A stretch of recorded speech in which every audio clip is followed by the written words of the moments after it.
Bonjour tout le monde, mon nom est Natasha Chagnon. J'ai décidé de créer un enfant d'entraînement qui est sur une page Facebook et sur une chaîne YouTube. Je vais vous expliquer, en fin de compte, c'est une introduction comment je vais fonctionner, puis sur quelle habitude de vie à prendre, puis la nourriture, les entraînements à suivre aussi. Ma chaîne YouTube va surtout se préoccuper des entraînements. Dans les débuts des vidéos, je vais vous montrer comment, étape par étape, faire les entraînements. Puis ensuite, plus tard dans la vidéo, je vais vous montrer comme un exemple de moi en train de le faire, puis ça va comme ça que ça va finir. Les entraînements que je vais prendre sont inspirés de Mike Chang de Six Pack Shortcut. Je ne détiens aucun droit d'invention sur les entraînements, j'ai tout suivi par internet. Pour la page Facebook, après ça va être surtout pour la nourriture et les modes de vie à prendre. Sur quelle heure se coucher, quelle habitude de vie à prendre. Le matin, là, quelle heure, c'est quand c'est mieux de s'entraîner puis quand c'est moins bon de s'entraîner. Ensuite, je vais parler aussi de la nutrition selon quel but que vous voulez atteindre. Les nutritions qui sont mieux pour les protéines, les nutritions qui sont mieux pour les lipides ou pour les glucides.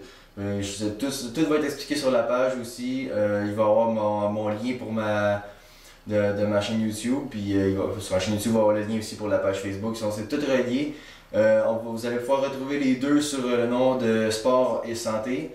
C'est ça. Dans les vidéos, dans les entraînements surtout, je vais utiliser des 10 livres. Dépendamment des personnes, peut-être aller sur des 5 livres ou plus lourd si vous sentez, dépendamment des exercices que je vais faire, lesquels qui sont mieux pour vous.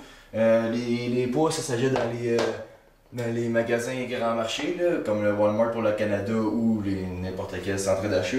Vous avez besoin surtout aussi d'un timer, d'un chronométreur, parce que les entraînements, pour vraiment suivre un bon rythme, il faut toujours les faire au même rythme puis jamais ralentir.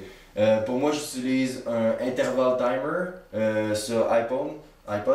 Ça se trouve sur le App Store très facilement, ça prend pas beaucoup de place puis c'est très simple à utiliser. Puis aussi, vous pouvez vous prendre un tapis d'entraînement fitness. Ça, c'est facultatif, c'est juste pour le confort, dépendamment des gens. Certaines personnes trouvent pas toujours confortable le plancher de céramique ou dépendamment des gens. Donc, c'est pas mal ça pour l'introduction. Vous allez pouvoir, comme je vous l'ai dit, aller sur Santé et Sport sur Facebook ou sur YouTube, dépendamment ce que vous voulez voir. Puis j'espère que vous allez vous en apprendre beaucoup et que ça va vous intéresser. Merci, bye bye.